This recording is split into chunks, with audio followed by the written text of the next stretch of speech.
primeiro passo que há que ser dado, digamos, de forma corajosa e de forma consequente.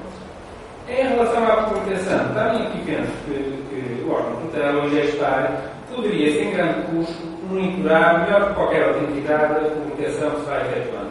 E quem considera essa questão até eletrónica, palmadrana, coisas desse género, é relativamente simples, enfim, há falta de outro observatório que o GESPAR, portanto, ao licenciar os trabalhos, ao acabar os circulatórios, perguntar a cada arqueólogo na prática de maneira que tem de ir a publicar os trabalhos. No termo do Regulamento de Trabalho Arqueológico, a publicação tem de ser feita em grande parte, supostamente humano, até final, os trabalhos, depois do encerramento dos trabalhos de campo, na prática humana, depois da aplicação regulatória, que faz mais sentido. Agora, essa publicação pode ser feita em papel, de forma convencional, em revista, monografia, congresso, etc. Pode ser por via eletrónica, naturalmente, e cada vez mais temos que admitir essa possibilidade, uma mais eficaz e mais económica. Parece que em relação à publicação eletrónica, e certamente será discutido neste momento em muitas partes do mundo, se isso se considera publicação ou não em termos convencionais, julgo que sim. Haveria que discutir, por exemplo, o tipo de página web, se era uma página aberta, de livre acesso, se era uma página restrita, se o acesso a conteúdos era pago ou não. É uma questão que se pode discutir e que há de ter uma resposta. Acho que se devia discutir, no caso da publicação eletrónica, a duração ou perenidade dos conteúdos. Acho que não faz sentido um relatório ser colocado num site, por exemplo, engenheiros e tirar na agrícola, não é? Tinha que se estimar um prazo, não sei se um ano, ou 2 ou 3, para os conteúdos ficarem disponíveis e depois disso ficarem no arquivo público, que devia ser desde a origem a parte do site do INE, assim que estava, aliás, previsto até no próprio regulamento, mas seria uma forma de publicação facilmente controlável e explicámos num circuito inicialmente científico. Porque ninguém sabe, não sei se em Lisboa, se na comunicação desde assim da sala abordou essa questão, ninguém sabe, aparentemente, em relação ao volume de trabalhos arqueológicos que tem sido feito nos últimos anos, aqui no serviço imobiliário, a porcentagem de relatórios finais e, sobretudo, a porcentagem, enfim, é capaz de escalar, talvez, mas, sobretudo, a porcentagem de publicações. Não é? Isto é muito pouco, mas muito pouco aqui, 5%, 1%, meio por cento, enfim, ninguém sabe, parece-me que é uma questão grave. Que se nota já, que se notará também, digamos, a médio e longo prazo. Portanto, está-se a investir muito dinheiro, das coisas para esse lado, em trabalhos que alguns nunca foram resolvidos, literalmente. E alguns até nunca foram relatórios, pior ainda. E alguns vão-se disputar escolas e registros.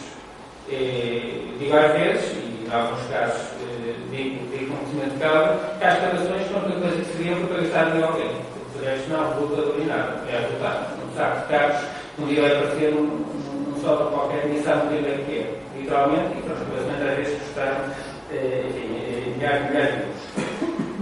Ora bem, para não perder, porque não é muito, a difusão de conhecimentos para públicos mais alargados insere-se uma estratégia cultural, que também é um imperativo ecológico, uma estratégia educativa também de disponibilizar conhecimento ecológico, portanto, à comunidade.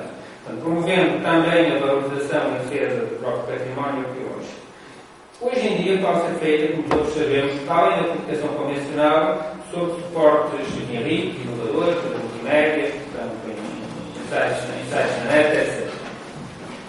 Nesta mesma linha de intervenção cultural, podem inserir-se quer as ações de museização de sítios arqueológicos, quer em sentido geral, pelo próprio trabalho, enfim, muitos museus com coleções ou são ligados a sítios arqueológicos. Por fim, se é difícil, também conhecemos,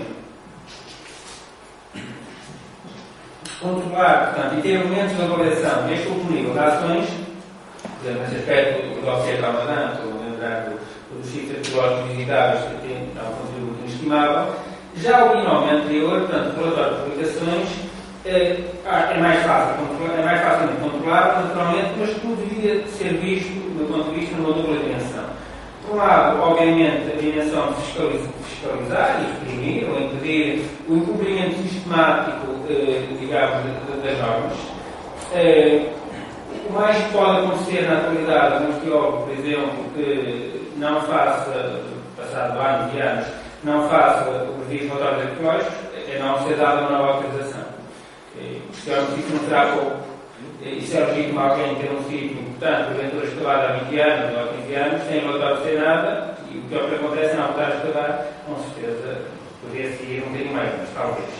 Mas além disso, o que eu queria acentuar para concluir é que se podia começar a pensar em premiar as boas práticas profissionais e científicas. Tanto quanto eu sei, o único, não sei se haverá mais, o prémio que havia na nossa arqueologia era o prémio Gulbenkian, que acabou, ou a suspensa de ensinaria, exatamente, mas parece-me que quer o GESPAR, quer a AFA, quer os próprios municípios, podiam pensar numa linha de trabalho neste momento. O município onde trabalho há vários anos tem vindo a propor um prémio municipal de arqueologia, ainda não teve obviamente, enfim, continuarei a propor, qualquer dia pode ser que saia. Mas, além desta possibilidade, talvez a própria APA pudesse pensar em uma gestão extra, saber, naturalmente, em criar uma espécie de quadro anual de excelência, se quisermos, em que poderia promover, enfim, com recurso externo, independente, alargado, que elegesse e divulgasse e publicitasse uma lista anual de 5 ou 10, não sei quantidade, mas depois um trabalhos de mérito excepcional que fossem realizados, neste caso, por exemplo, durante o ano anterior. Esta avaliação podia envolver a qualidade técnica de intervenção arqueológica, no rigor da escavação, da natureza dos dados, do processamento, a profundidade do rigor científico, o caráter inovador da interpretação, o prazo de publicação dos dados face à data dos trabalhos, neste caso, em função da própria complexidade dos trabalhos, a própria qualidade da ilustração, as formas de apresentação dos dados, visando sobretudo atingir públicos menos especializados, mas podia incluir, e aqui acho que havia alguma unidade, as boas práticas profissionais no domínio da segurança, da qualificação da equipa, das próprias condições de trabalho das pessoas envolvidas. Quer dizer, o prémio destas boas práticas podia, no âmbito da APA em conjunto do GESPAR, por exemplo, envolver também instrumentos, como até o grau de satisfação dos clientes. Formais ou informais, usar no trabalho arqueológico, cliente formal, no caso do trabalho empresarial, profissional, ou mesmo no âmbito do município, da GESPAR, trabalhamos sempre com um público, enfim, mais ou menos especificado com um público que beneficia e que pode dar os nossos trabalhos.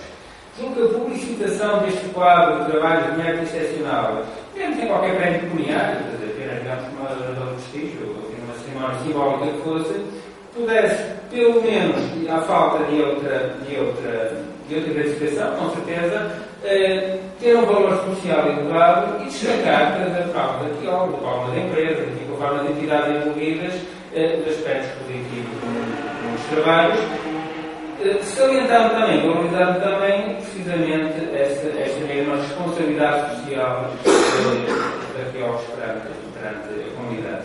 Portanto, é uma